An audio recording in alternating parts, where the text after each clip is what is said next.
Amigos, buenas tardes. Continuamos con nuestras pláticas que el aula educativa de Amigos del Hígado, desde su perfil de Facebook Live y siguiendo nuestra labor altruista, ha preparado un programa muy interesante donde veremos mitos y realidades del trasplante hepático. Para ello, tenemos como invitada a la doctora Alma Culhacha Castellum, quien es gastroenteróloga y hepatóloga, directora del Instituto de Salud Hepática, Digestiva y Trasplantes, Hospital Ángeles de Monterrey. Nos acompaña nuestra amiga Irma Sánchez Hernández, quien nos compartirá su vivencia con trasplante de hígado. Al final podrán hacer sus preguntas sobre alguna duda y en la coordinación de preguntas y respuestas, el doctor Jorge Luis Po, quien es internista, hepatólogo clínico y director médico de Amigo, también de la clínica RMD Ciudad de México. Doctor, le dejo la palabra, por favor, ¿nos puede ampliar la presentación? Gracias, querida Hortensia. Pues yo feliz, encantado de tener un nuevo conversatorio, en particular en este mes, en el mes del amor, en todo su simbolismo, ¿verdad? Que nos invita no solamente a ser más compartidos. Y el día de hoy tenemos a dos, pues muy lindas invitadas que nos compartirán su experiencia y su vivencia. Entonces, les voy a pedir que primero se presente Irma. Irma, ¿quién eres? ¿Por qué estás aquí? Platícanos un poco de ti. Hola, buenas tardes. Mi nombre es Irma Sánchez. Eh, soy, tengo 3 hijos y 10 nietos. Vivo en el Estado de Oh, México. wow. Bueno, Tengo, bueno, gracias. Adelante, adelante, adelante. Adelante, Irma. sí, mi edad es de 61 años. Tengo 61 años. 61 años. Ok. ¿Sí? Gracias, Irma. Ahora les presento a Alma, que es nuestra invitada médico. Yo te pedí, Alma, que te presentaras tú misma y que nos dijeras por qué decidiste ser gastrohepatóloga y por qué no ginecóloga o endocrinóloga. Hola, muy buenas tardes a todos. Yo soy la doctora Alma Culhacha. Muchas gracias por la invitación. Estoy muy contenta de estar aquí con ustedes esta tarde-noche. Eh, Soy actualmente directora del Instituto de Salud Hepática, Digestiva y Transplantes. Estoy en el Hospital Ángeles en Monterrey. Y pues bueno, ya tengo prácticamente 15 años de trayectoria viendo pacientes con trasplante de hígado. Y bueno, ¿por qué quise ser gastroenteróloga? Yo quería ser abogada. Debí de haber escuchado a la gente que me decía que fuera abogada. Creo que hubiera sido buena abogada. No sé, algo cuando empecé a ver todo lo que tenía que ver con las ciencias médicas me llamó muchísimo la atención. La medicina me encantó desde mis primeros contactos. Y sabía que quería hacer algo clínico. Lo clínico es la consulta, el paciente, pero por otra parte me gusta también la parte de poder hacer procedimientos. Entonces la gastroenterología te da esa ventaja, ¿no? Que tiene una parte clínica, pero también soy endoscopista, entonces pues tiene un poquito de los dos mundos. Y desde que yo entré a ser gastroenteróloga, sabía que quería hacer hepatología. Me fascinaba lo que era todo lo que tenía que ver con el hígado, las funciones, todo lo que conllevaba la enfermedad, pero también todas las herramientas que tenemos hoy en día, tanto para diagnosticar como para tratar estas enfermedades. Entonces, em, desde que entré yo ya a medicina interna primero, yo sabía que quería ser gastroenteróloga y que quería ser hepatóloga. O sea, eso lo tenía muy, muy claro desde chica, la verdad. Genial. Pues en una segunda ronda les platico que Irma está por algo. Platícanos, Irma, ¿por qué estás aquí? ¿Qué enfermedad tienes del hígado? Eh, ¿Y por qué estás invitada a este conversatorio del segundo miércoles del mes de febrero? Pues, como decía la doctora, gracias por la invitación. Es un privilegio para mí el participar con usted, ya que pues usted ha llevado todo este tiempo mi tratamiento desde el inicio y tengo mi testimonio del trasplante que me hicieron en el 2019. Ahorita voy a cumplir 6 años. El 21 de marzo cumplo 6 años de trasplantada.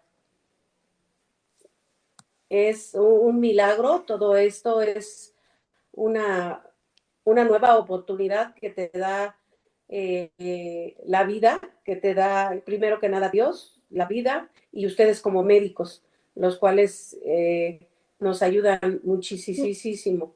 Y comentábamos hace rato el vínculo que se da con los pacientes médicos, ustedes como con nosotros los pacientes, y pues la verdad es algo muy bonito, muy bonito. Gracias, Irma. En otra ronda de preguntas te preguntaré qué se siente vivir ya 6 años con un nuevo hígado, si hay un sentimiento diferente a tu otra vida con tu hígado enfermito y que lo vayas pensando en la respuesta. ¿Qué se siente vivir con un nuevo hígado que recibiste como donación y que estás a punto de cumplir 6 años? Bueno, ¿qué creen? En el portal educativo de Amigos del Hígado hay algunas colaboraciones y por coincidencia, hoy Maribel Ramírez, que es una periodista del periódico El Economista, publicó una, una nota que la reprodujimos en la página web. Tenemos un blog de Maribel que se llama Economía y Salud. Y el título de este artículo de la revista Economista dice: trasplantes a la baja y 500,000 de enfermos, se refiere a enfermos con padecimientos renales, en espera de recibir un órgano. Entonces, yo escuchaba, la doctora Alma Culhachi y yo, parte de nuestro entrenamiento lo hicimos en España. Y casi siempre como que hay motivo de orgullo en España y en otros países, de que cada vez está mejor, cada vez hay más donadores, cada vez hay más trasplantes. Entonces, yo quisiera, en esta primera intervención, Alma, que nos pudieras transmitir, tú como transplantólogo, y más que el tema de hoy es el trasplante hepático, si podemos estar ya suficientemente felices, se están haciendo en México, ya en particular de hígado, y cómo está la situación en comparación con otros años. ¿Sientes que vamos madurando en crecimiento o sientes que estamos estancados? Claro, primero quisiera hacer un comentario como para entrar en materia de la donación y trasplante hepático que mucha gente no conoce, que es qué tan frecuente es la enfermedad hepática. En México es la cuarta causa de muerte. O sea, es de las enfermedades más frecuentes, con alta mortalidad en todos los sexos, de hecho, hombres y mujeres. Y, por ejemplo, en el 2023 hubo más de 40,000 muertes en nuestro país por enfermedades hepáticas. Entonces, primero partimos de una enfermedad que es muy prevalente, ¿no? Y teniendo en cuenta este número de cuarta causa de muerte, vamos y vemos los registros que tiene el Centro Nacional de Trasplante del número de trasplantes que hacemos al año, pues evidentemente, aunque hemos avanzado, sí nos falta mucho. Y esto es algo que antes de que salieran las cifras oficiales del Centro Nacional de Trasplante, yo ya lo estaba viviendo el año pasado. Si yo comparaba 2024 con 2023, en donde fue un muy buen año, teníamos mucha oferta de donación, tuvimos mucho trasplante. El año pasado, particularmente, yo sentía que mis pacientes estaban esperando más de lo usual para trasplantarse. Yo decía, es que está habiendo menos trasplante, o por lo menos eso veía yo aquí en el centro. Y efectivamente, cuando finalmente el CENATRA sacó, que es el Centro Nacional de Trasplante, sacó las estadísticas, pues por primera vez en un buen tiempo tuvimos una baja de trasplantes si lo comparábamos con los años previos. O sea, todos los años iba creciendo, creciendo, creciendo, luego un gran paréntesis del COVID, ¿no? El COVID, pues definitivamente lo que fue el año 2020, 2021 fue un año que no hubo prácticamente casi este trasplante, pero el año pasado tuvimos más, antepasado, lo que fue el 2023, tuvimos más trasplante que lo que fue el 2024. Y esto, si vemos las gráficas que son libres de las tendencias, como siempre, un poquito más, un poquito más, un poquito más. Y el año pasado, pues cerramos el año con 276 trasplantes. 276 trasplantes contra una enfermedad terminal, que son las enfermedades hepáticas, cuarta causa de muerte, 40,000 muertes al año, pues estamos todavía lejos de que sea algo satisfactorio. Sin duda, sin duda. Entonces, le hacía esta primera pregunta a la doctora Alma porque sí es muy sorprendente que la nota hoy del economista ah, mucho financiero y temas de salud. Eh, Justo, desde luego que el tema nuestro es mucho del hígado, de todos los órganos. Tenemos que fomentar mucho el tema, obviamente, de la donación. Ahora, paso de nuevo con Irma. Irma, yo te pediría si pudieras compartirnos un poco de tu vida antes del trasplante. ¿Qué enfermedad tuviste? ¿Cuál fue el origen de la cirrosis hepática? Pues el primer parto que tuve fue un parto gemelar y perdí sangre. Por lo tanto, me transfusieron sangre y ahí me contaminaron. Cuando yo salí del hospital ya me dio la hepatitis A y posteriormente, pues como todo paciente lo deja y al cabo de, no sé, fueron 30 años que me lo detectaron, me hicieron una cirugía de vesícula y ahí me hicieron, mi hermana fue también una paciente de hepatitis autoinmune y ella le dijo al médico, pues de una vez que la va a operar, una biopsia. La biopsia, el doctor la mandó a patología, no sé por qué se dieron así las cosas, la mandó a patología y apareció que tenía cirrosis hepática. Posteriormente me dejé, empecé, no le hice mucho caso, una mala educación de estar continuamente con los médicos como tiene que ser, en constante revisión, y no lo hice, sino que dejé que el tiempo pasara. Fui con varios médicos, sí tuve de alguna manera ayuda, pero no lo seguí hasta que falleció mi hijo, el primero de mis hijos, y de ahí se me desarrolló más rápido. Eh, Todo eso fue lo que me provocó ya empezar a tener dificultad y fue cuando empecé a buscar ya más ayuda por la situación que tenía ya de salud. Eso fue antes de el trasplante y después del trasplante, pues la verdad es de que puedes ver que Dios es tan bueno contigo que te pone a las personas indicadas para poder tener pues esa nueva vida, la nueva vida que te da, que de hecho cuando mi hijo falleció y me dijeron que donara su hígado, que si donaba sus órganos y pues por la situación que había sido no, dije no, estaba yo muy molesta y dije no dono nada. Me lo repitieron varias veces y la verdad es de que sí estoy muy arrepentida porque pues le hubiera dado mucha oportunidad a muchas personas, las cuales hubieran tenido el gran gozo y la gran bendición que tengo yo.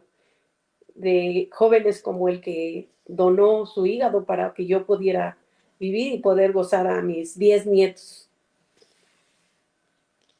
Wow, ok, bien, ya lo veo. Yo le pediría de nuevo a la doctora Alma abordar un tema que tiene que ver esto con las causas de las enfermedades. En nuestro país, la causa número uno son las enfermedades del corazón, la causa número dos de función la diabetes, la causa número tres los tumores, y se dicen que la cirrosis es la cuarta o quinta causa de mortalidad general en nuestro país. Estamos hablando de alrededor de 45,000 mexicanos mueren cada año por cirrosis hepática. Es una barbaridad, ¿no? Entonces, eh, ¿hay alguna estimación, Alma, de cuántos mexicanos están viviendo actualmente con cirrosis? O sea, se mueren 45,000, pero ¿cuántos actualmente estarán viviendo con cirrosis? Y de estos, como bien sabemos ya, los pacientes que siguen nuestro conversatorio saben que hay una parte de los pacientes con cirrosis que están en una etapa que llamamos compensada. Pero los que preocupan son los que están en etapa descompensada, que podrían ser candidatos. ¿Cuántos candidatos habrá actualmente en nuestro país que podrían ser considerados como susceptibles para un trasplante?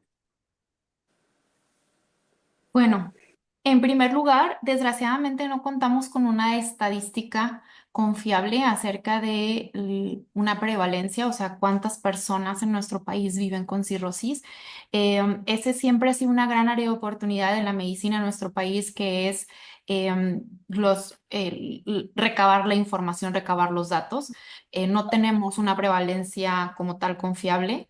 Sin embargo, estos pacientes que mueren al año, 42,000, en algunos años hasta 45,000 pacientes, se estima que cerca del 80% de estos pacientes mueren por alguna complicación asociada a cirrosis, ya que, bueno, engloba la mortalidad por enfermedad hepática, que va desde tumor, o sea, falla hepática aguda, tumores, otras enfermedades relacionadas, pero cerca del 85% de estas muertes son por cirrosis. Entonces, pues sabemos que la cirrosis es la principal causa de trasplante en nuestro país. Más del 90-95% de los pacientes que reciben un trasplante de hígado son por cirrosis. Y luego tenemos otras causas menos comunes, como pacientes que tienen una falla hepática aguda, que son pacientes previamente sanos que empieza a fallarles el hígado, algunos pacientes que tienen tumores hepáticos sin tener cirrosis, que también son los menos, y luego nos vamos a causas vasculares genéticas ya mucho menos prevalentes en en nuestro país. Hablando de las causas de trasplante, de las causas de enfermedad hepática, y no van directamente relacionadas con las causas de trasplante, porque eh, en nuestro país todavía la principal causa de cirrosis es el alcohol. Sin embargo, el alcohol ocupa entre un 10 a 15% de los trasplantes por cirrosis en los diferentes centros.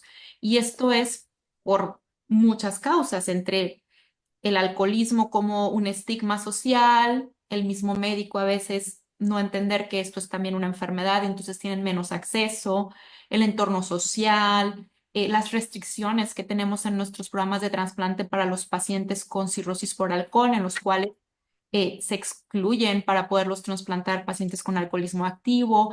Y bueno, tenemos varias causas por las cuales, a pesar de ser la primera etiología, la primera causa de cirrosis, pues no es para nada entre las primeras causas de trasplante. Hoy en día tampoco tenemos una estadística nacional de las causas de trasplante, que ya el Centro Nacional de Trasplante está trabajando en esto desde el año pasado, que sea obligatorio, como en otros países, que los médicos den los datos de sus pacientes que se trasplantan, cómo les va, las causas, etcétera. No lo tenemos, pero sí tenemos series de algunos centros en donde la hepatitis C, como en el caso de la señora Irma, por muchos años fue la principal causa de trasplante. Incluso hay una serie que se publicó hace ya algunos, como 7, 8 años, en un hospital de la Ciudad de México, que el 40% de sus trasplantes habían sido por hepatitis C. Acá en el norte, por alguna razón, sí es prevalente la hepatitis C, más un poquito menos del 20%, pero tenemos mucho paciente que se trasplanta por enfermedad autoinmune. Incluso en la última serie de datos que recabamos, casi una tercera parte de nuestros pacientes trasplantados eran por esas enfermedades autoinmunes. Entonces, no necesariamente van de la mano. Las enfermedades autoinmunes son causas genéticas, que luego este es un mito también, no solo del trasplante, sino la cirrosis, que la mayoría de la gente piensa que el paciente que tiene cirrosis es porque toma mucho, ¿no? Es que el paciente cirrótico es el típico paciente alcohólico, ¿no? Y hoy en día, pues sí, sigue siendo una de las principales causas, pero por mucho tenemos pacientes con enfermedades genéticas y muy pronto, seguro va a ser la segunda causa de cirrosis, la enfermedad asociada a lo que la gente comúnmente conoce como hígado graso, que luego a los médicos nos gusta complicarnos y ahora se llama enfermedad hepática esteatóxica, pero básicamente es el hígado graso que malamente lo minimizan hasta los mismos médicos. Todo el mundo tiene grasa en el hígado. De la tercera causa de cirrosis, pronto la segunda causa y la tercera causa de trasplante en la mayoría de los centros. Bueno, Entonces, vamos a... Sí, adelante, adelante, termina. la segunda parte de tu pregunta ya me emocioné mucho y Claro, la segunda segunda parte, parte, me decías, bueno, la segunda era como que había la impresión de que, eh, eh, digamos, necesitamos un impulso a los trasplantes, ¿no? Iba un poco por ahí. Necesitamos impulsarlos todavía más. necesitamos impulsar la donación. El trasplante tiene muchas barreras, la barrera económica, la barrera del acceso a los pacientes, pero yo creo que algo en donde podemos influir y no nos cuesta es en la parte de la donación. En España, como seguramente tú también conoces estos programas, yo me formé en Madrid, se les enseña a los niños desde la primaria lo que es la donación. Y está tan normalizada la cultura de la donación que ahí, a diferencia que en México, ahí toda persona es donante hasta que digan lo contrario, ¿no? Y aquí en México nadie es donante a menos que la familia esté de acuerdo. Entonces, si nosotros cambiamos esta cultura de la donación, podemos hacer muchísimo más trasplante y beneficiar no solamente a los pacientes con enfermedades hepáticas, a muchísima gente, trasplante de córnea, de corazón, de pulmón, que se beneficiaría con un solo donante. Entonces, definitivamente la cultura de donación en nuestro país es un gran mito, el que la gente piensa que el donante, que pueden robarte tus órganos, ¿no? Este mito urbano de que le roban los órganos. Es tantísima la gente que se involucra en un trasplante, que sea compatible, que tenga las condiciones óptimas, todo, que es imposible que esto suceda. Y luego el hecho de el tema religioso, que también en México, que somos muy religiosos, no, la iglesia no está peleada con la donación de órganos. Y esto es un punto también que cuando nos ha tocado estar del otro lado pidiéndole a la familia que done, muchas veces nos encontramos con esta barrera. No solamente la falta de conocimiento, la mayoría de la gente no sabe ni qué le estamos hablando cuando le preguntamos si quiere que su familia done y la barrera cultural y la barrera religiosa. Entonces, mucha educación. Yo creo que invertir en educación hará la gran diferencia a futuro. Ya recordé la segunda parte de la pregunta. Les decía yo que entre 40 y 45 mil defunciones por cirrosis en México. ¿Y que cuánto podría ser la prevalencia? Bueno, les comento, aunque las estadísticas no son tan óptimas y tan actualizadas con la frecuencia ideal que quisiéramos, se estima que entre 800,000 y 1.200.000 mexicanos viven con cirrosis hepática. Afortunadamente, la cirrosis hepática no es una enfermedad mortal de manera inmediata. O sea, hay gente que una vez que se hace el diagnóstico puede tener una sobrevida de 20 años. Lo importante es que se establezca una relación entre el paciente y su red de apoyo, familiares, y su red de apoyo profesionales de la salud. Porque entonces sí se puede lograr sobrevidas muy, muy largas. Entonces, probablemente la pregunta que te hacía Alma era ¿cuántos de los que tienen cirrosis, ¿sí? Es una estimación, obviamente, ¿Cuántos de ese porcentaje están en una etapa compensada? ¿Cuántos están en una etapa descompensada? ¿Y qué pudieras explicar a qué se refiere la cirrosis descompensada? Bueno, la cirrosis hoy en día, yo les digo a mis pacientes que se ha convertido en una enfermedad crónico-degenerativa más. Antes el decir cirrosis prácticamente era mortal y el paciente pensaba me voy a morir pronto y ya no hay nada que hacer. Y bueno, hace décadas esa era una realidad. El paciente se diagnosticaba con cirrosis y ya sea en la etapa compensada, que quiere decir cuando el paciente tiene cirrosis, pero no ha presentado ninguna complicación asociada a su cirrosis, es decir, a pesar que el hígado tiene cirrosis, funciona bien. Y la etapa descompensada es cuando ya puede tener complicaciones asociadas a la cirrosis, como acúmulo de líquido en el abdomen, que se conoce como ascitis, algunos se ponen amarillitos, algunos presentan sangrados, otros pueden presentar alteraciones neurológicas, que se conoce como encefalopatía hepática, y también algunos pacientes pueden presentar tumores malignos en el hígado, porque la cirrosis es una condición que predispone al cáncer hepático.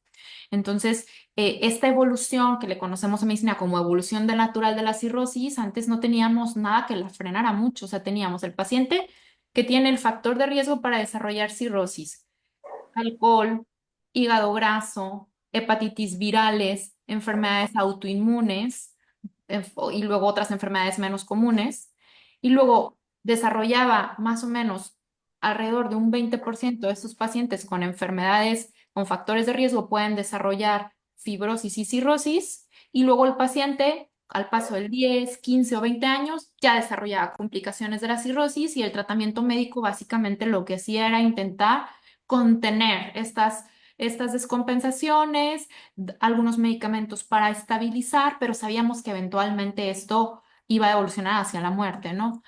Pero desde hace ya años que el trasplante hepático fue aceptado como un tratamiento para la enfermedad hepática terminal que le da la oportunidad al paciente a cambiar completamente esta historia natural y en el momento en el que el hígado ya no está funcionando bien, ya tiene muchas complicaciones porque no funciona bien, que es lo que médicamente decimos descompensado, en ese momento cuando ya el tratamiento médico no logra mejorar la calidad de vida y la probabilidad de que sobreviva mi paciente muchos años, en ese momento hay que empezarlo a estudiar para trasplante porque le va a cambiar, no me dejará mentir la señora Irma, le va a cambiar la vida.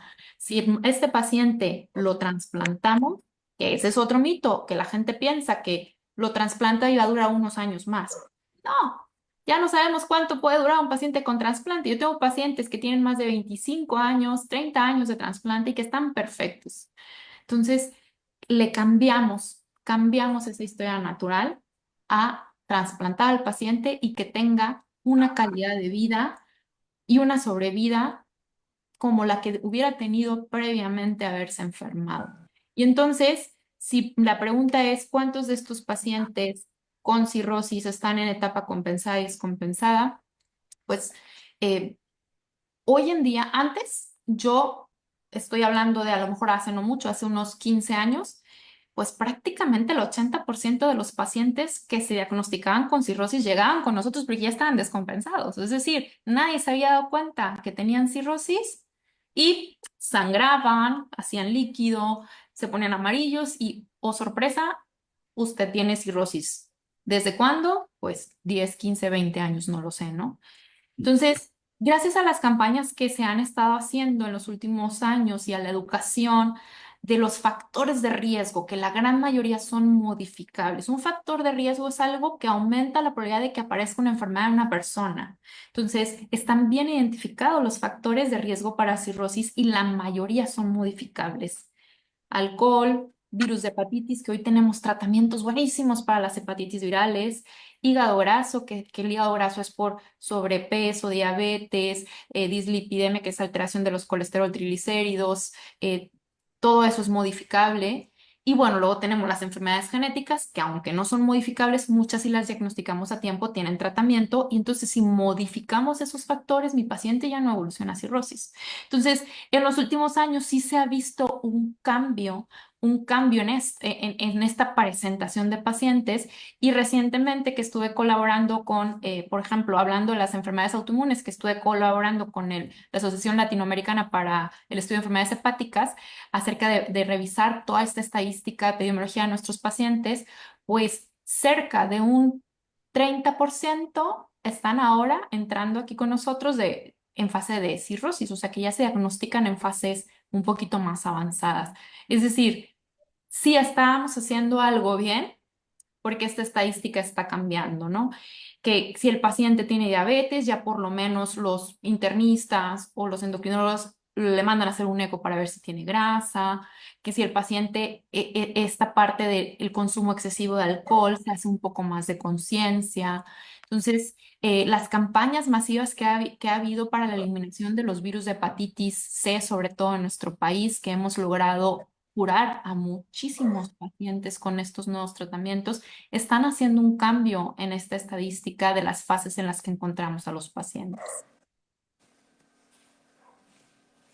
Bueno, ya escucharon a ustedes esta importancia de conocer la etapa descompensada de la cirrosis. Es fundamental que cada uno como paciente sepa si estuvo en algún momento descompensado o no.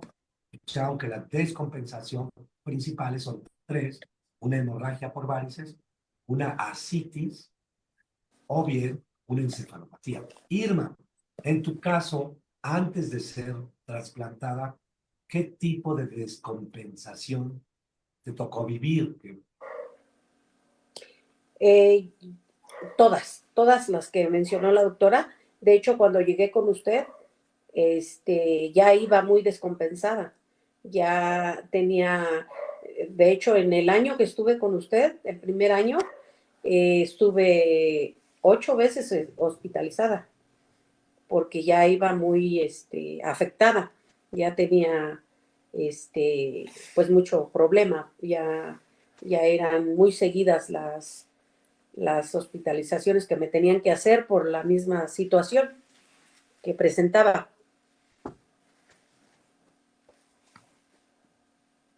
Sin duda, ese es siempre un gran reto de cómo poder sobrevivir ante tanta descompensación y llegar a tiempo al trasplante. Afortunadamente decías que ya el próximo mes, en marzo, el 21, sí, cumple 6 añitos.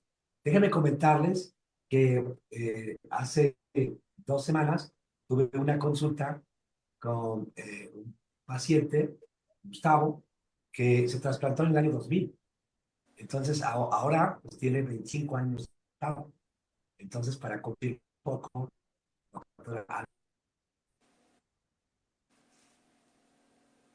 bueno, aprovecho para una de las preguntas del público, Alma, que nos manda saludos desde Argentina. Desde Argentina, Damián Maldonado, que dice: buenas tardes, noches, soy de Argentina. Mi pregunta es: ¿el hígado en estado de cirrosis se puede revertir? A lo mejor esa es una pregunta más para ti, pero empiezo yo y me complementas. Va. Vale. Entonces, antes se pensaba que la cirrosis era completamente irreversible. O sea, diagnosticábamos cirrosis, no había más que hacer. Sin embargo, hoy en día, desde hace ya algunas décadas que contamos con tecnologías no invasivas como la elastografía hepática, una de las marcas FibroScan, por ejemplo, en donde podemos diagnosticar la cirrosis en etapas más tempranas, antes de que veamos el hígado. Les voy a enseñar una esquemita porque me gusta enseñárselo mucho a mis pacientes. Adelante. Ahí va. El hígado normalmente se ve así lisito, ¿no? Como el hígado de cualquier animalito que hayan visto. Conforme se va inflamando, se va llenando de cicatriz el hígado, por grasa, por cualquier causa de inflamación de las que le mencioné. Se empieza a llenar de cicatriz, que conocemos como fibrosis, hasta que empieza a hacer nódulos. De tal manera que la cirrosis, el hígado se ve así, ya con una superficie completamente nodular, ¿no? Pasa de estar así a estar así. En el ultrasonido, para diagnosticar cirrosis, pues vemos esto, ¿no? Vemos una superficie nodular, muchas veces ya pequeño, y luego podemos ver también complicaciones de esto como alteraciones en los vasos sanguíneos del hígado y demás, ¿no? Entonces el eco ve todo esto para poder decir, este paciente tiene cirrosis. Pero estas tecnologías que les comento puede ver al hígado en una fase de fibrosis avanzada, que tenemos 4 etapas, 1, 2, 3 y 4, lo normal es 0, 4 es igual a cirrosis, 0 es así. Y entonces estas tecnologías me pueden decir en qué etapa exactamente está la fibrosis, antes de que se vea así, me puede decir, está en un grado 4, pero el eco, a veces pasa que los pacientes no me creen, ¿no? Pero ¿por qué dice que tengo cirrosis y mi eco dice que nomás tengo grasa? Pero tenemos una elastografía confiable que dice que tiene cirrosis, que está en una fibrosis grado 4. Entonces, era lo que antes empezaron a decir así con el slang médico, tiene cirrótico de FibroScan, decíamos, ¿no? O sea, el FibroScan dice que tiene cirrosis, pero pues todo lo demás está muy bien. Y entonces, esto nos permitió hacer estudios también con pacientes que los seguíamos cuando los curábamos de lo que les estaba inflamando el hígado. Hepatitis C, hígado graso, alcohol, sobre todo alcohol y hepatitis C es donde más lo hemos visto, ¿no? Que le quitamos lo que le está haciendo daño al hígado y, oh sorpresa, había pacientes que cuando estaban con una etapa muy inicial de la cirrosis, podían simplemente quitándole lo que les inflamaba llegar a mejorar y a revertir. No son la mayoría de los pacientes y no lo vamos a ver muy probablemente pronto con los medicamentos que tenemos cuando ya está muy avanzada la etapa. Esto no es una realidad hoy en día. No sé si en algunas décadas yo vea este video y diga, miren, ahora en cualquier etapa se cura, no lo sé. Pero hoy en día en donde lo hemos visto es cuando tenemos una fibrosis grado 4, que ya por definición es cirrosis, pero que todavía no tenemos todos esos cambios en la superficie, el aumento de presión en el hígado, que no está tan avanzado. Y en algunos pacientes sí hemos logrado ver esta reversibilidad. Pero aquí tenemos con nosotros, y ya que esto es un conversatorio y no todas las preguntas son para mí, a un experto en fibrosis, porque el doctor, es como una de sus áreas de investigación que más le gustan. Y pues yo creo que nos vendría muy bien escuchar también tu experiencia. ¿Cómo ves? Gracias, Alma. Bueno, curiosamente, ante esta pregunta de nuestro amigo Damián Maldonado de Argentina, entró un comentario de un paciente llamado Margarito Sánchez. Él dice dice, coincido con lo que dice la amiga trasplantada sobre que a veces desde muchos años antes ya existen la enfermedad. Dice, yo tenía cirrosis en fase 4, fase 4 de la elastografía. Y él fue por virus C también, Margarito Sánchez, y él recibió tratamiento y en los últimos controles está en fibrosis grado 2. Entonces, ante la pregunta que hacían sobre la reversibilidad de la cirrosis, yo les comentaría que no hay una, sino decenas de publicaciones que hablan de la reversibilidad de la cirrosis. La reversibilidad de la cirrosis se ha visto en varias causas. La más así sorprendente es una cirrosis por hemocromatosis, donde se acumula exceso de hierro y si el paciente recibe flebotomías o sangrías, empieza a eliminar hierro. Y ha habido pacientes, hay una serie de 40 pacientes que tenían demostración por biopsia de fibrosis grado 4 y después de seguimiento a los 2 años les vuelven a hacer otra biopsia y prácticamente el 80% de ellos se les quitó la cirrosis. Hay otro ejemplo muy claro que es lo del daño por alcohol. Si un paciente con daño por alcohol que no está en etapa todavía de cirrosis descompensada realmente deja de beber, las probabilidades de que disminuya su fibrosis son altas.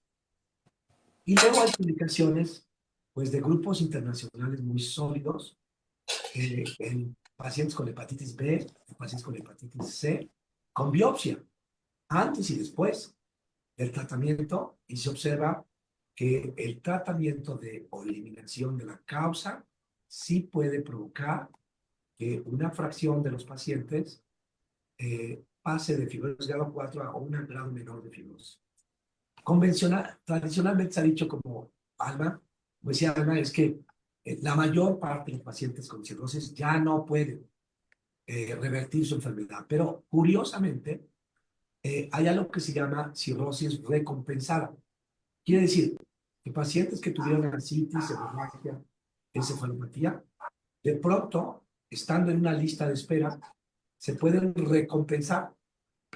Es decir, que de pronto ya no tienen varices, ya no tienen necesidad de tomar diuréticos, ya no tienen necesidad de tomar medicamentos para la encefalopatía.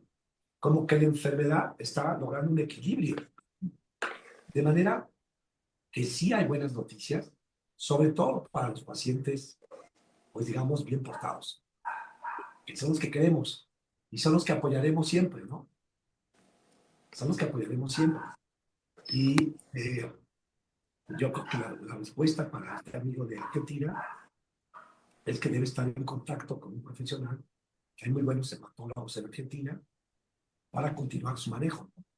Sí.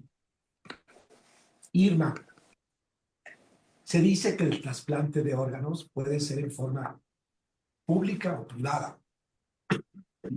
Perdón. En tu caso, Irma, ¿dónde se realizó el trasplante? Y si pudieras mencionar, pues el cirujano que te operó, ¿no? Sí, claro que sí, doctor.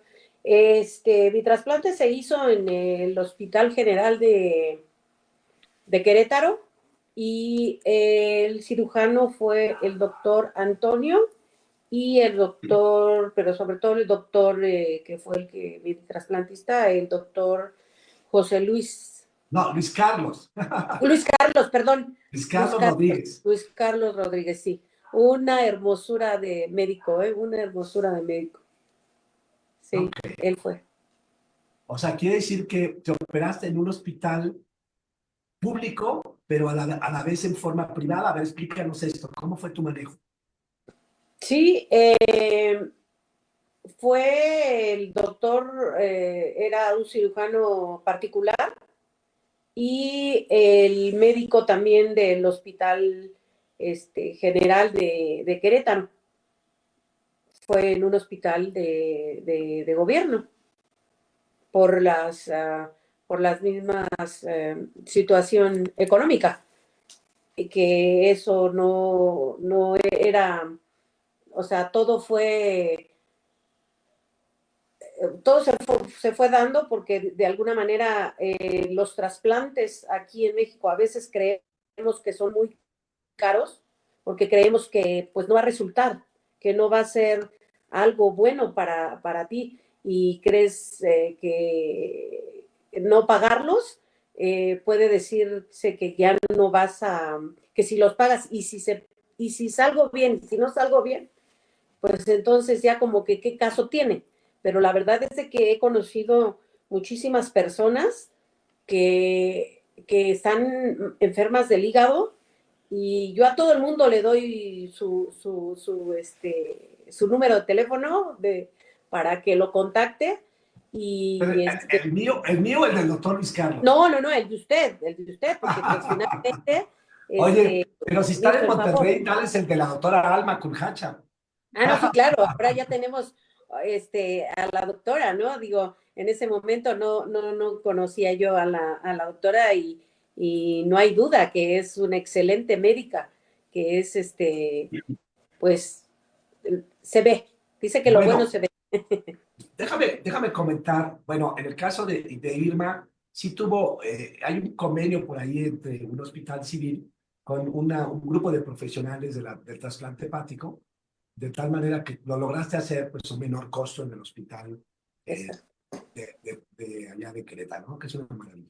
Yo quisiera preguntarle a Alma, más allá de la experiencia específica del Instituto del Hospital Ángeles de Monterrey, ¿cuál es el panorama nacional? ¿Qué tanto de los trasplantados de hígado lo hacen en una institución pública y qué tanto los hacen en una institución privada?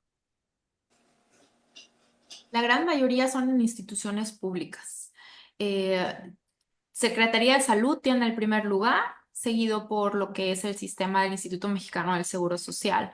pero sí, o sea, más o menos como un 80%, 70% son en instituciones públicas, por muchas causas, ¿no? O sea, el acceso, son hospitales de concentración, pues el acceso al trasplante en forma privada para los pacientes que no tienen seguro de gastos médicos, pues sí, sí es caro, como decía la señora Irma, o sea, sí es caro. Yo estuve 14 años en el programa de trasplante del IMSS, de la UMAE 25 aquí en Monterrey. Conozco perfectamente el sistema de salud pública y mucho de mi formación fue en institución pública. A veces la gente no le tiene fe, dice, no, es que no, ¿a poco ahí trasplantan? Claro que trasplantan y tienen médicos muy buenos, muy capacitados.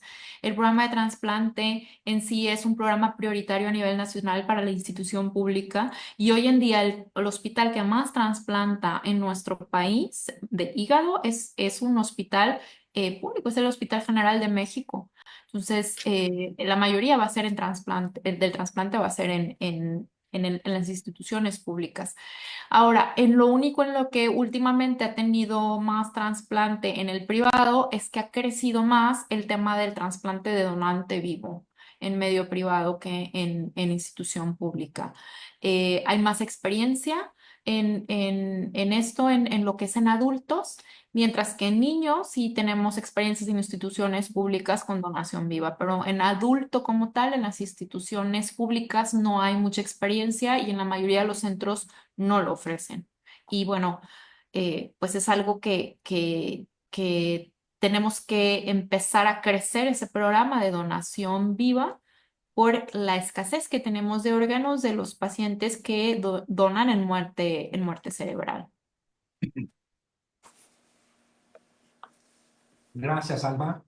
Tengo dos preguntas. Una es de Elizabeth, que dice que tiene cirrosis por CBP, que es colangitis biliar primaria. Y le dicen que está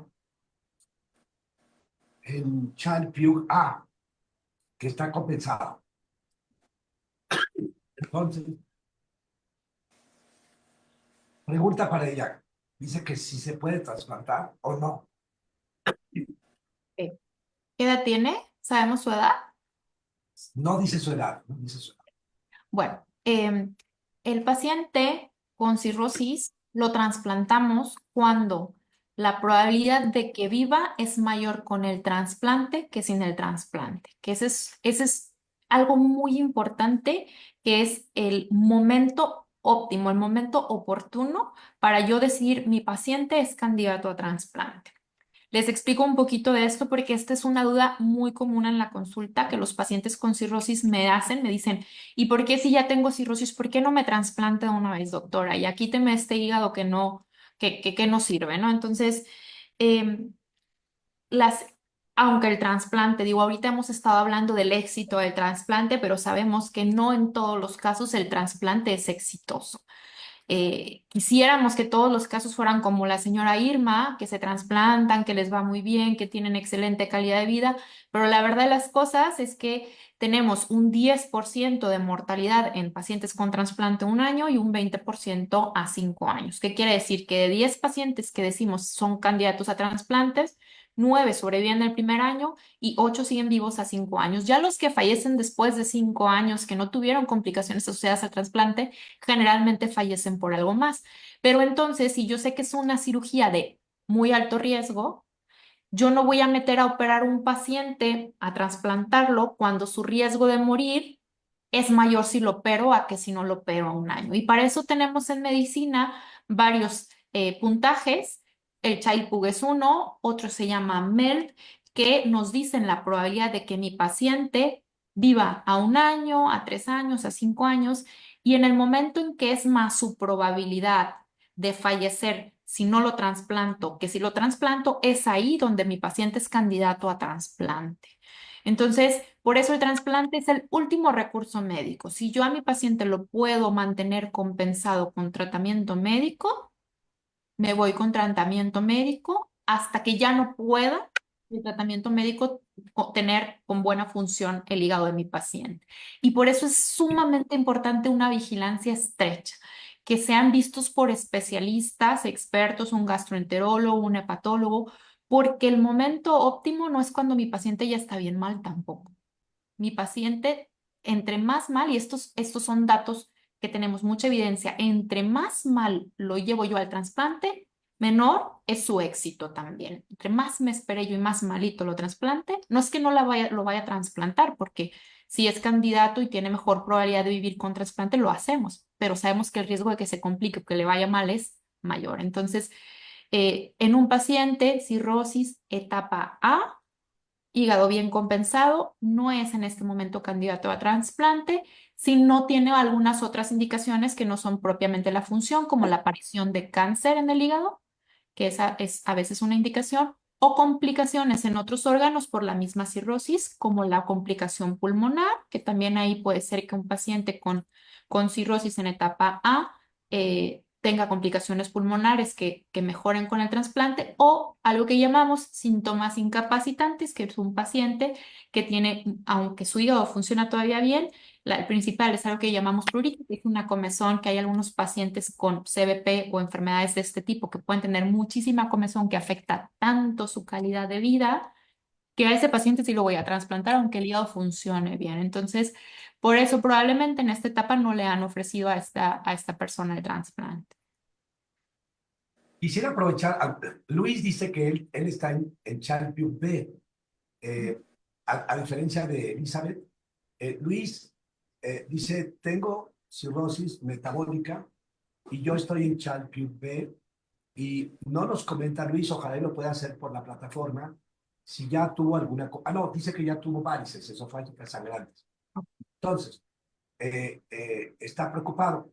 Yo quisiera pedirte, Alma, que nos explicaras lo de el MEL, aprovechando la plataforma de la calculadora que da Amigos del Hígado. Te voy a proyectar para todos. Perfecto. Probablemente ya están viendo por ahí. Sí, ya lo vemos. Entonces, yo te pediría que hiciéramos un ejemplo. Aquí dice los datos y tú te sigas y haremos un ejemplo. ¿Ah?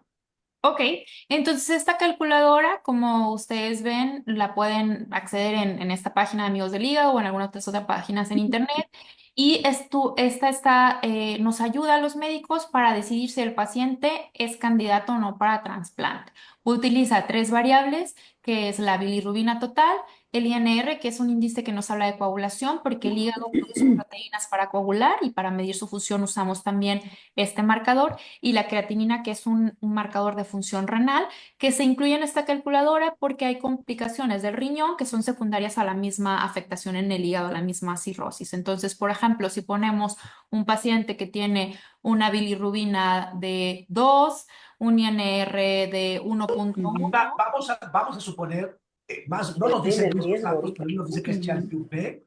Entonces, poner algunos datos que tú sientas que son como de Child B para que esté un escenario, ¿no? Entonces, bilirrubina de 2 punto ¿qué? Vamos a poner entonces una bilirrubina de 5, le ponemos un INR de 2 y una creatinina de 1.6. Entonces, aquí está 1.6.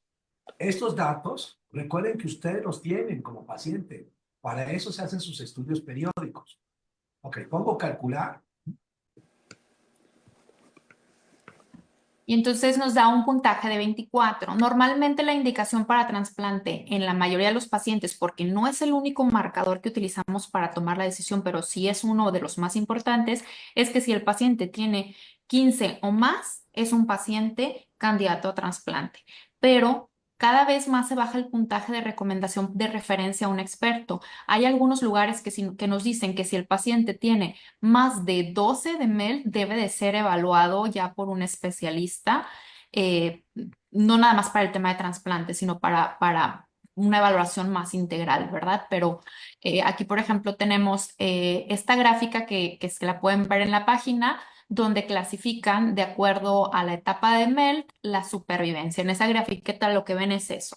Entonces, entre mayor el número MEL, en su lado abajo pueden ver los meses, la mortalidad, mayor la mortalidad. Bueno, esa es supervivencia. Entonces, obviamente, sobreviven más los que están hasta arriba, que es el MEL 11 a 15.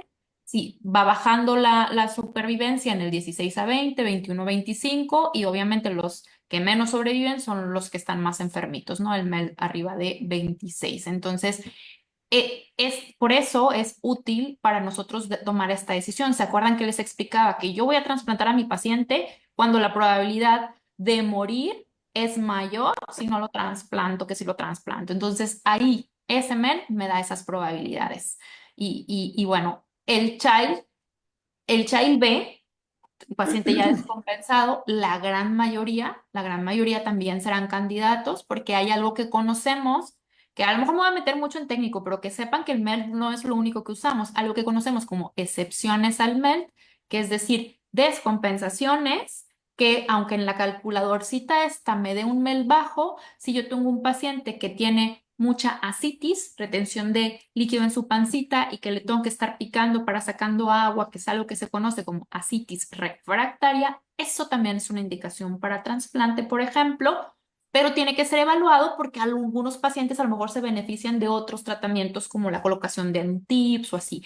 Es decir, esto nos ayuda a nosotros para tomar decisiones en conjunto. Pero algo que yo cuando platico con gastroenterólogos o con internistas, que es muy importante con los criterios de referencia con un hepatólogo o a un centro especializado de trasplante, que eso sí tiene que estar bien claro, porque a veces me ha tocado mismos médicos que piensan que no, ¿para qué lo trasplantan? Se va a morir.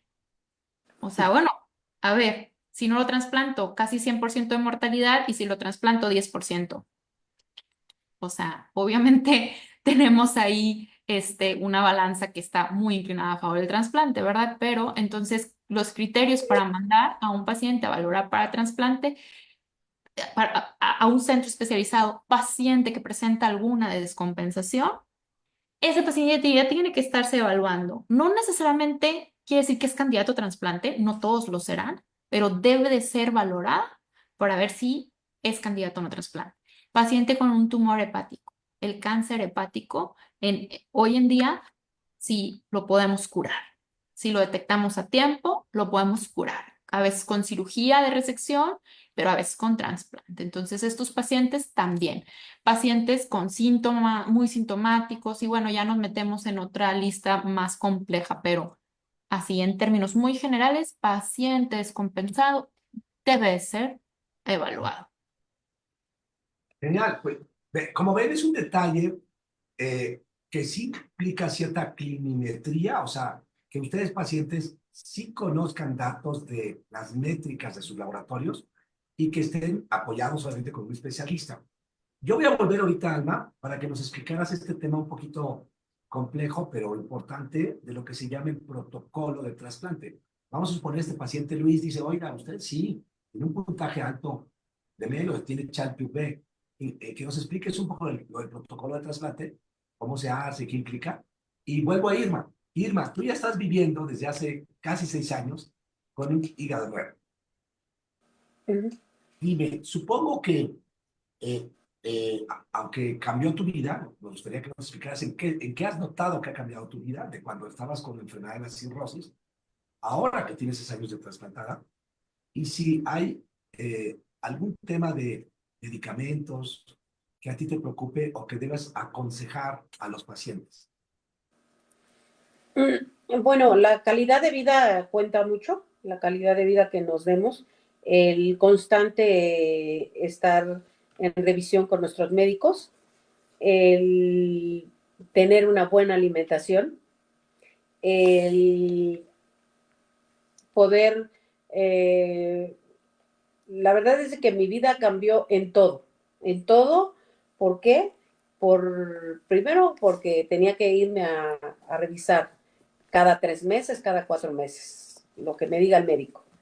Y después por la alimentación.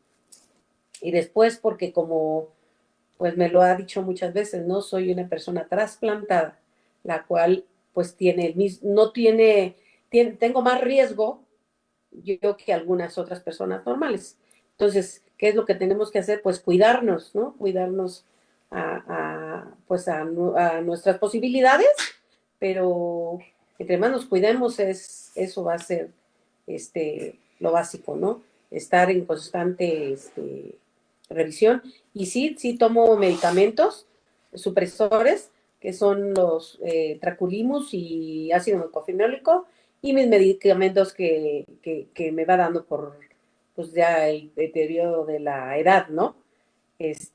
Y que voy requiriendo. En realidad, esos solamente son esos esos medicamentos que los que tomo y no, aparentemente no es mucho lo que tengo que hacer, pero en realidad es mucho, es cuidarme, es estar en constante revisión, es tomar los medicamentos para no tener el rechazo y y pues hacerlo todo con amor, ¿no? Todo con amor. Se dice, seguramente te explicaron que es muy importante que no dejes de tomar tus medicamentos inmunosupresores. Y siempre un reto ha sido el que tengas pues suficiente, digamos, abasto, que nunca te falten tus medicamentos inmunosupresores. En tu caso, los medicamentos inmunosupresores te los da una institución pública o de gobierno o los compras tú. Los compro y tuve la fortuna de conocer el trasplante vida, que también me han apoyado mucho, me dan medicamento también cuando pueden, cuando últimamente me lo habían estado dando, y pues bueno, el tiempo que sea necesario y que puedan. Y pues si no, yo trato de conseguirlos, obviamente, pues conseguir los medicamentos para que no me falten, que siempre tenga siempre tenga yo lo suficiente. Una A reserva. reserva, sí, exactamente. Y sin que me falten, porque pues como bien dicen, si me falta el medicamento, pues yo misma estoy provocando pues el rechazo, ¿no? De la fortuna que tengo. Por cierto, ya que mencionó Irma la Fundación Trasplante Vida, es una fundación que originalmente fue para apoyar a niños trasplantados de diferentes órganos, pero para los que nos están escuchando, trasplantados, esta fundación es real y tenemos una muy buena relación con ellos, de manera que pueden conseguir los datos de esta fundación a través de Hortensia, la presidenta, si es que alguien lo necesita. Ok, vuelvo a la doctora Alma. En un escenario de paciente que ya le dijeron que está descompensado, que tiene un puntaje de Child-Pugh B y que o C, pero que además tiene un puntaje de MEL pues arriba de 15, pues se habla de la posibilidad de iniciar un programa que se llama el protocolo de trasplante. ¿Qué es eso? ¿Para qué sirve? ¿Por qué es necesario? ¿Qué incluye? Bueno, yo luego siempre les digo a mis pacientes, una cosa es que necesite el trasplante y otra cosa es que se pueda llevar a cabo, ¿no? O sea, quisiéramos que todos los que lo necesiten los podamos trasplantar, pero sí hay contraindicaciones al trasplante. Y para eso, ese es uno de los objetivos del protocolo pretrasplante. Y el otro objetivo es conocer también que hacemos una valoración extensa de todo lo infectocontagioso, porque como comentó la señora Irma, van a tomar inmunosupresores, que son medicamentos que bajan las defensas toda la vida.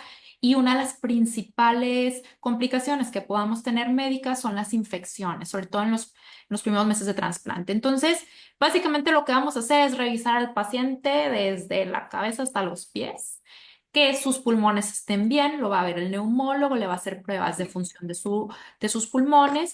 El cardiólogo, una de las valoraciones más importantes es la del cardiólogo, donde vamos a hacer estudios no solamente electrocardiograma, sino un ecocardiograma, que es como un ultrasonido que ve cómo se mueve y funciona el corazón, que en ocasiones tenemos que también poner medicamento o ponerlos a hacer esfuerzo para ver cómo funciona su corazón también con el esfuerzo. Entonces va a verlo también el cardiólogo. Lo va a ver el infectólogo para hacer toda esta valoración previa de todos los contactos con los que ha tenido, virus, bacterias y demás más comunes que nos pueden dar problema en el post trasplante, lo va a ver también el psiquiatra. Esta es una valoración en los pacientes con enfermedades crónicas, no nada más los pacientes con cirrosis, frecuentemente tienen alguna afectación, es como depresión, ansiedad, y necesitamos estar seguros que nuestro paciente está consciente de la decisión que está tomando, que va a ser un paciente que va a cumplir con sus visitas médicas y que aparte tiene un entorno que lo va a estar apoyando. Desgraciadamente, los pacientes que no tengan un entorno familiar, o a lo mejor no familiar, pero de apoyo, que pueda llevar a cabo desde cuidarlo cuando está enfermo, cuando se trasplanta y en el seguimiento, si no lo tienen, es muy difícil que lo de menos es trasplantar, pero que sea exitoso a largo plazo. Entonces el psiquiatra nos va a ayudar también a valorar todo esto, porque a veces me dicen, pero a mí, ¿por qué me va a ver el psiquiatra? Bueno, es porque es una pieza clave, de hecho, dentro de las valoraciones. Y ya dependiendo de lo que vamos encontrando, van viendo también otros especialistas médicos, a veces el nefrólogo si tenemos problema renal, etcétera. Y bueno, el radiólogo nos va a ayudar a hacer estudios también de imagen. Vamos a hacer una tomografía, vamos a hacer un ultrasonido Doppler de su hígado, vamos a ver toda la anatomía para ver cuando el cirujano lo valore, ver que sea factible hacer estas conexiones del trasplante. Entonces, el cirujano de trasplante, ya que tenemos todas las valoraciones, viene, revisa los estudios de imagen, ven que técnicamente sea factible, que se pueda hacer el trasplante también técnicamente, porque la cirrosis en algunos pacientes pueden desarrollar a lo que se conoce como trombosis, que son coágulos que obstruyen las venas principales, la vena principal que valía o que llama vena porta, e incluso a veces se extiende hacia venas que van hacia el vaso o hacia los intestinos. Y entonces, a la hora que el cirujano corta y pega, a veces no es técnicamente posible, ¿no? Entonces, todos estos estudios que hacemos es para ver que estén óptimas condiciones para que el paciente se pueda trasplantar, que no haya contraindicaciones y además conocer súper bien toda su inmunidad para prevenir complicaciones a futuro. Y entonces, una vez que se termina con toda la valoración, esta no es la decisión de un solo médico, el decir el paciente es candidato a trasplante, no. Todos los hospitales que hacemos trasplante tienen un comité de trasplante y un subcomité de trasplante por órganos. En este caso hablamos del subcomité de trasplante hepático. Presentamos el caso del paciente con toda su historia médica, con todos los resultados de los estudios y las valoraciones, y los diferentes especialistas involucrados en el tema del trasplante, que van pues desde todos los médicos que mencioné, el cirujano, el anestesiólogo, todos revisamos el caso y decimos, estamos de acuerdo, este paciente se puede beneficiar con un trasplante. Y es ahí cuando se autoriza el trasplante. Bien. Julia Sánchez nos dice una pregunta. Si mi madre y 3 hermanos tuvieron cirrosis, ¿qué probabilidad de que yo pueda tenerla? Y ya que mi mamá murió recientemente, ¿qué tipo de análisis me tengo que hacer? ¿Sabemos la causa de la cirrosis? No los pude, Julia. Ok. Bueno, hay causas de cirrosis que sí tienen componente genético, que sí son hereditarias y otras que no, pero yo siempre les recomiendo a mis pacientes que por lo menos una vez al año hagamos un estudio completo que incluya un perfil hepático, biometría hepática y un perfil bioquímico 24. Serían los estudios como de entrada para ver que tendríamos que estarnos haciendo anualmente en los adultos, ¿verdad? Este es un tema que siempre ha sido problema en México, la prevención. La mayoría de los pacientes van al médico porque se sienten mal. El año pasado tuve en todo el año 2 pacientes que vinieron conmigo a consulta de hígado para ver cómo está su hígado. No porque se sintieran mal. 2. Todos los demás venían porque se sentían mal de algo, porque les encontraron mal unos estudios, porque, etcétera, ¿no? Entonces, esto es importante. Ya si partimos de ahí y vemos alguna alteración, bueno, ya se harán estudios más enfocados a las alteraciones que encontremos. Y otra cosa importante, que también siempre les digo a mis pacientes, a las familias, si tienen algún factor de riesgo para enfermedad hepática ya de entrada, sobre todo metabólico, porque desgraciadamente no todos los médicos tienen esto presente. A lo mejor tienen a su internista o a su endocrinólogo que les está tratando su diabetes, sus triglicéridos altos, pero nunca les revisan el hígado. Entonces, un ultrasonido del hígado anual a los pacientes que tienen síndrome metabólico, obesidad, diabetes, prediabetes, resistencia a la insulina, colesterol, triglicéridos altos o que tienen consumo excesivo de alcohol, un ultrasonido hepático al año podría salvar también muchas vidas. Gracias. Oscar Ortiz Ocampo comenta que uno como paciente trasplantado y después de varios años se podrá dejar los inmunosupresores sin tener rechazo.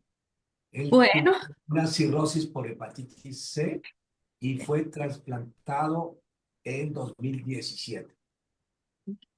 bueno, ya hay algunos estudios que, que han demostrado que en algunos pacientes pudieran dejar la inmunosupresión. Sin embargo, hoy en día no tenemos muy bien claro a quiénes y cuándo. Pero la buena noticia es que esta respuesta espero tenerla pronto porque ya está haciéndose un estudio de investigación actualmente con el objetivo de ver a qué pacientes les podríamos quitar la inmunosupresión. Es un estudio un poquito a largo plazo, entonces los resultados vamos a tardar un poquito en tenerlos.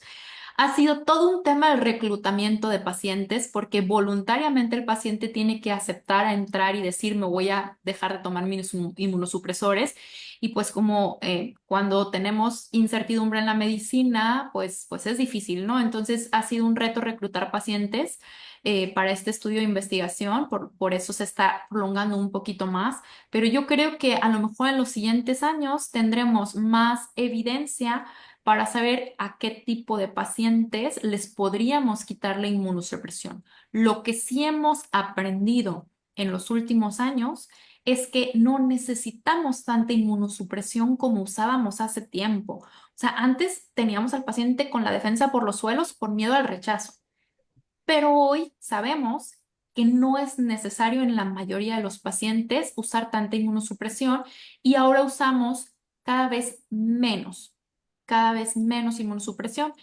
¿Por qué? Porque yo luego a veces les digo a mis pacientes y se ríen porque les digo, a ver, les quito una enfermedad que es la cirrosis, que yo sé que los va a matar pronto, porque si no, no necesitaría el trasplante, pero le pongo otra enfermedad que es tener un hígado que no es suyo. Y para eso yo tengo que utilizar medicamentos que le van a bajar las defensas, medicamentos que le pueden ocasionar infecciones, pero que también predisponen a diabetes, a aumento de la presión, a hipertensión arterial y enfermedad renal crónica, y algunos de ellos incluso se han relacionado, cuando los usamos a dosis muy altas, a desarrollo de enfermedades cancerígenas, de algunos procesos de cáncer. Entonces, pero la ventaja de esta otra enfermedad que le estoy poniendo con un hígado nuevo es que ya conocemos cómo va, ya podemos hacer intervenciones. Si le sube la presión, le doy un medicamento, lo vigilo, le doy una excelente calidad de vida y a lo mejor tiene que tomar más chochos que al paciente que no le pasa esa complicación,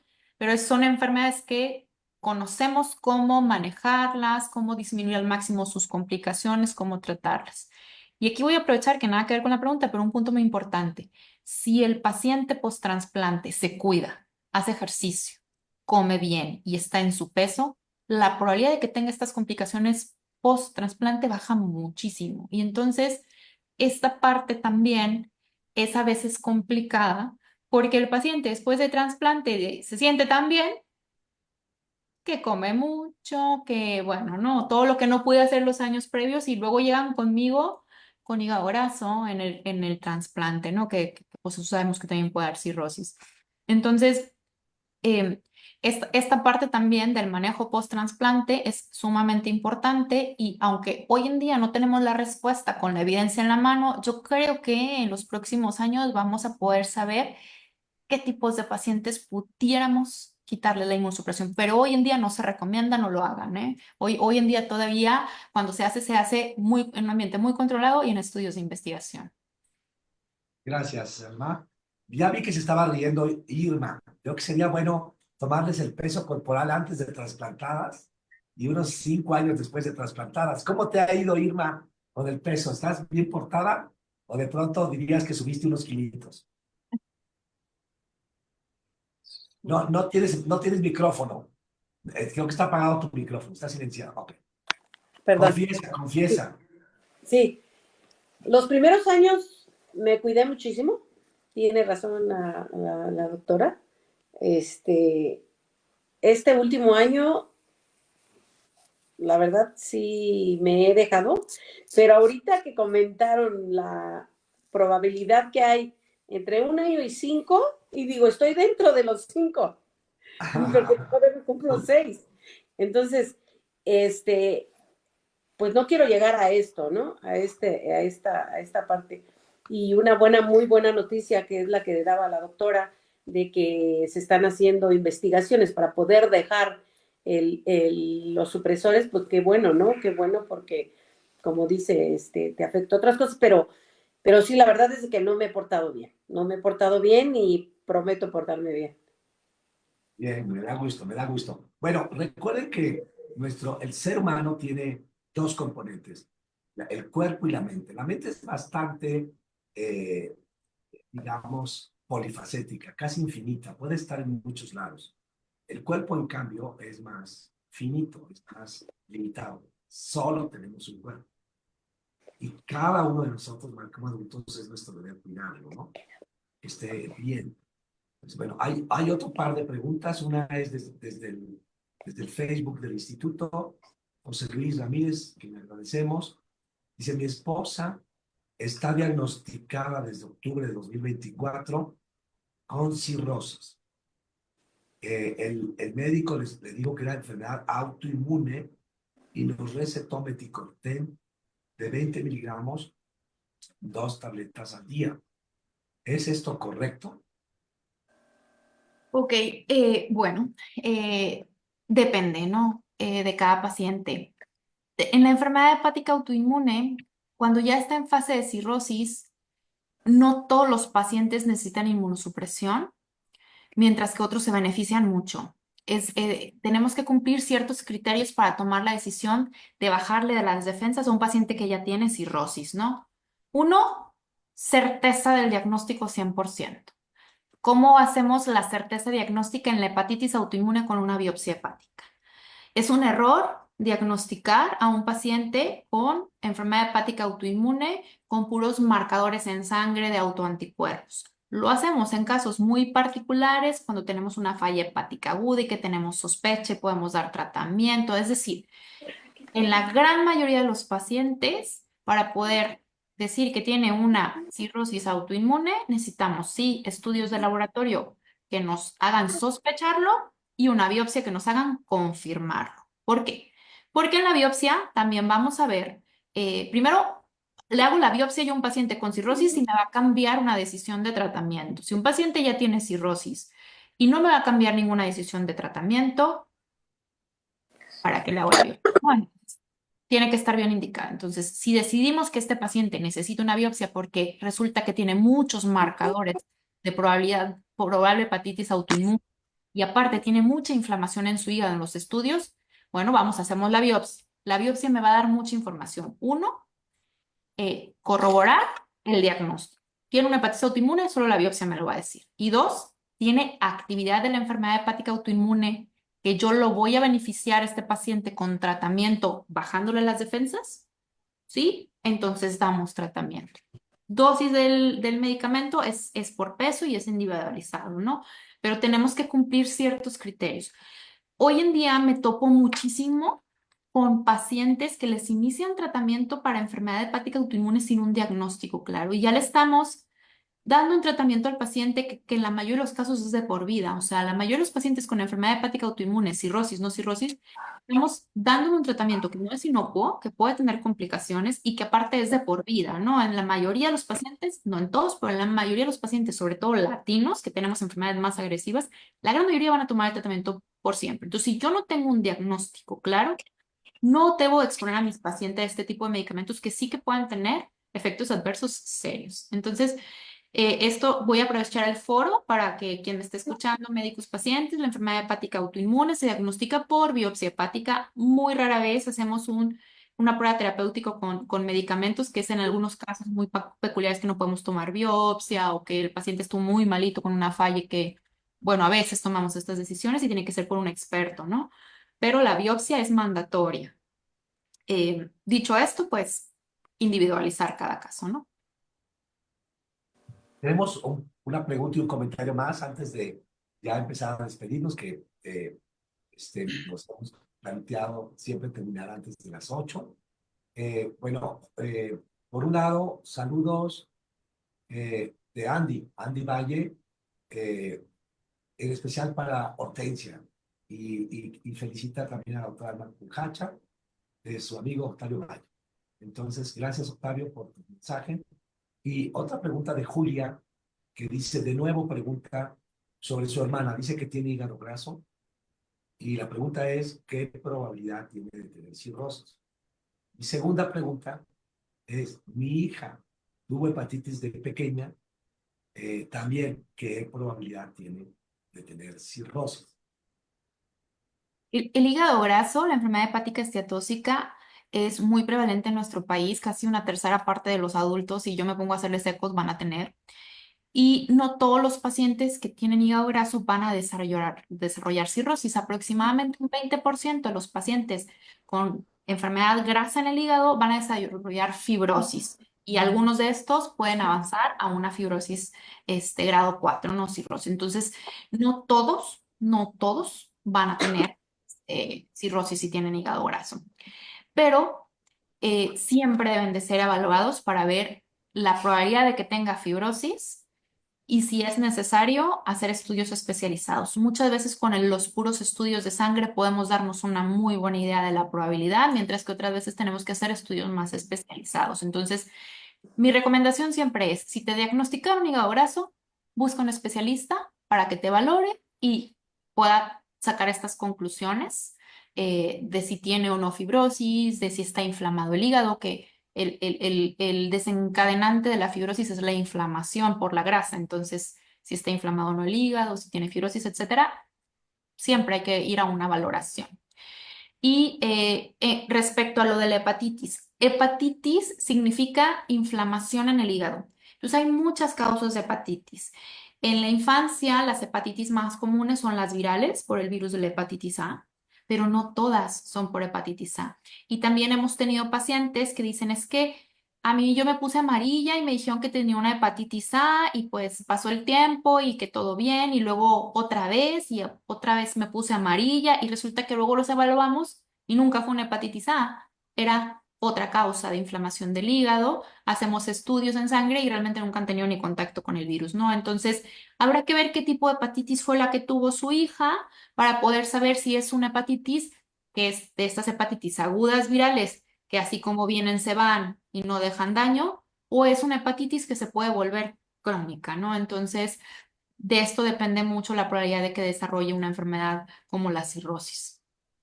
Ya, y complemento a Julia, que es difícil dar un consejo formal fuera del contexto de una consulta donde el médico puede valorar de manera más integral, más completa al paciente, ¿no? Creo que si en tu familia ha habido casos de enfermedad del hígado, tu mamita falleció por el tema del hígado, sí conviene que tu hermana sea valorada por un especialista, ¿de acuerdo? Ahora, Irma, última intervención, y te pediría una pregunta, que responder una pregunta, algo parecido también para Hortensia, porque Hortensia, nuestra presidenta de Amigos del Hígado, es mamá de una chica trasplantada. Entonces, Irma, ¿qué consejo le darías a una persona que duda si debe o no ser trasplantado porque tiene miedo de lo que puede ocurrir en el futuro? Bueno, mi consejo sería que no dude que es una oportunidad de vida que no es al 100% segura, pero en mi caso lo fue, y igual en esa persona puede llegar a ser. Y la verdad es que he conocido otros trasplantados que están, ahí están. O sea, es seguro, como me decían, es más seguro que te hagan el trasplante a que no te lo hagan. Porque pues cuando tenemos el mal, ahí está. Y cuando tenemos ya el trasplante, tenemos la oportunidad de vida que nos pueden dar. Y la verdad es de que yo les recomendaría que lo hagan. igual no pueden, dicen que los bienes son para remediar los males. Entonces, si se puede hacer por la vía que pueda y buscar la forma, porque después van a tener mucha oportunidad y no se van a arrepentir, no se van a arrepentir. Gracias, Irma. Antes de hacer la misma pregunta, Hortensia, un poquito Ay, de que le hice a Irma, quisiera nada más pedirle a Alma que vaya preparando su última intervención, que tendría que ver con el tema de recomendaciones para incrementar el número de donadores en nuestro país. Pero, Hortensia, entonces la pregunta era, ¿cuál sería la recomendación que le bueno, darías tú como mamá de trasplantada a alguien que está dudando de trasplantarse por el temor y el miedo a la cirugía?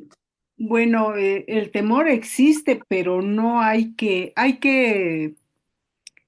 apoyar a nuestro paciente. Como dice Irma, ellos toman la decisión y nosotros como familia hay que apoyarlos. El apoyo familiar y de amigos, sobre todo la familia más cercana, debe ser indiscutible, porque de ahí depende la evolución y el ánimo, porque al principio es un poco difícil. Entonces, pues hay que prepararles su comida, echarles porras para que no se sientan mal, porque de momento es tan, como en el caso de mi hija, fue tan, el choque tan fuerte de que me siento tan mal y ahora me siento increíblemente bien, es algo que tienen que ir aceptando y viviéndolo. Entonces ahí es donde entra la familia para apoyarlos, para entenderlos, para estar al pendiente de sus medicamentos, porque recién, como ahora no duran mucho en el hospital, entonces hay que estar al pendiente de sus medicamentos. Eso es importantísimo que la familia también juega un papel muy importante. Yo les complemento algo. Si un paciente, porque alguien lo puso eso, está dudando, tiene derecho a tener una segunda opinión, pero sí es importante que vaya con paz, con tranquilidad. Hay algunos pacientes que la institución donde se atiende les da tal confianza que no necesitan buscar una segunda opinión. Simplemente siguen las recomendaciones del médico. Pero si hay otro escenario que otro está dudando, tiene derecho a tener una segunda opinión. Porque sí es importante que vaya convencido a este proceso del protocolo de trasplante y el momento en que está enlistado en un trasplante es un momento maravilloso porque le resta tal vez 3 a 6 meses para realmente tener un hígado nuevo. ¿Okay? Bueno, Alma, platícanos. Bueno, déjame compartir de nuevo. Para donar, se ha dicho que uno tiene que tener una tarjeta de donador. En la página oficial, sí la están viendo, ¿verdad? Sí. Sí. En la Sí. página oficial del Gobierno de México y la Secretaría de Salud, está, si uno pone tarjeta de donador, lo lleva a esto. Uno puede imprimir esta tarjeta de donador, el anverso y el reverso, y poner la firma del donante, ¿sí? Aquí se ve muy bien el nombre y la firma del donante. Y aparte hay testigos. Y bueno, esto se ha dicho en general, sería conveniente tenerla en la cartera. Pero muy importante es que tu familiar, tus seres queridos, sepan de tu decisión de querer ser donador. ¿Qué más podemos hacer, Alma, para incentivar el programa de donación de órganos a nivel de nuestro país? Yo soy fiel creyente que la clave está en la educación. Tenemos que educar a la población acerca del trasplante, de la donación, de los beneficios, quitar todos estos mitos urbanos que hay alrededor de lo que es la donación de órganos. Y esto, si nosotros educamos a la población, va a venir en consecuente que cuando les preguntemos si quieren donar, la respuesta sea favorable. Y en segundo punto, la comunicación. Como tú bien lo dijiste, la familia. Por eso el eslogan es, soy donante y mi familia lo sabe. ¿Por qué? Porque en nuestro país, quien decide si una persona con muerte cerebral dona o no dona, es el familiar más cercano. No importa si el paciente en vida hubiera manifestado ese deseo de ser donante, si su familiar decide que no, es un no, porque legalmente en nuestro país es así.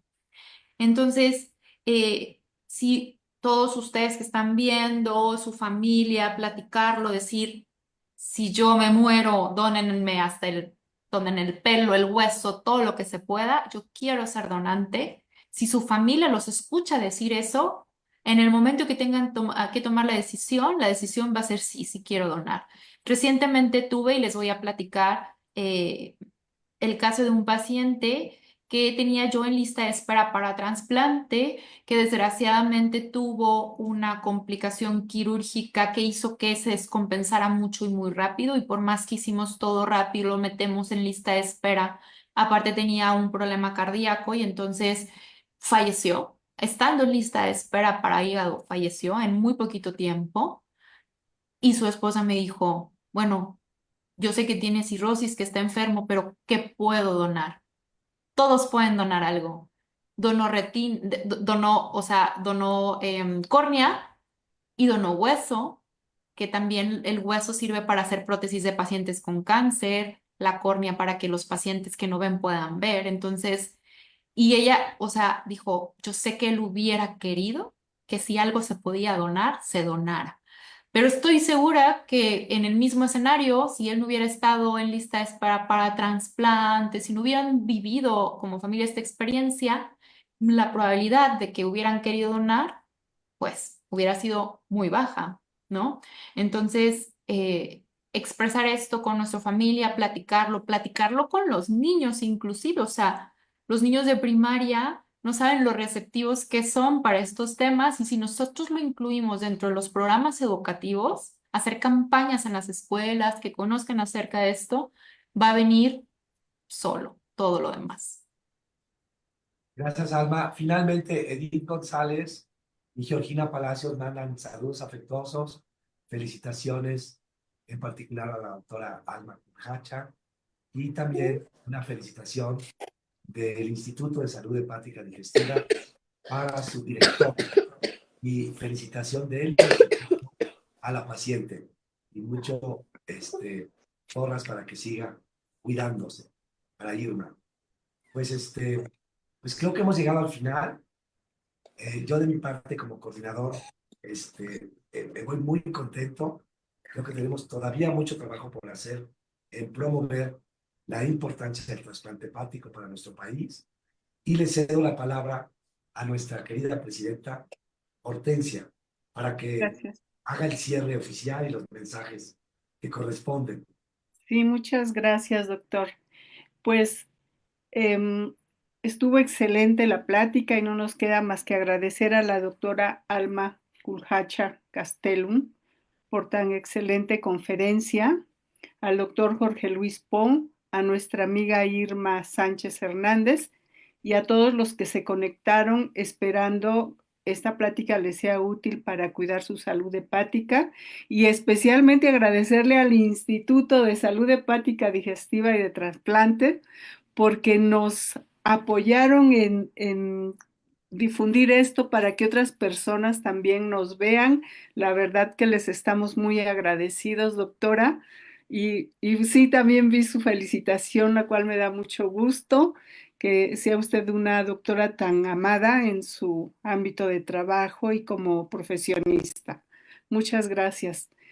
Em, por otra parte, les recuerdo nuestra próxima sesión el miércoles 12 de marzo de 2025. Abordaremos un tema también muy interesante con el doctor Juan Francisco Rivera Ramos, en el cual se va a ver un tema para mí nuevo, que es sobre el tabaco, la marihuana y lo que puede afectar al hígado, ¿no? Esto realmente va a estar Muy, muy interesante. También nos va a acompañar el doctor Gutiérrez, que es un doctor en psicología, para que nos ayude a entender estas cuestiones del tabaco y la marihuana o por qué fácilmente caen sobre todo los jóvenes, ¿no? Y como ven, pues no se lo pueden perder también. Los invitamos a que nos visiten en la página web que es el www.amnigo.com. Y pues con esto damos por finalizada nuestra sesión, mandándoles en el mes del amor, bueno, ahora para la salud yo creo que es todo el tiempo querernos con mucho amor y estar al pendiente de hacernos nuestro chequeo lo más frecuente que se pueda, ¿no? Muchas gracias, doctora, muchas gracias, doctor. Irma, muchas gracias. A nuestra querida Frida también muchas gracias. Buenas noches. Muchas gracias. Buenas noches a Muchas todos. gracias. Gracias, Muchas gracias igual. Una bonita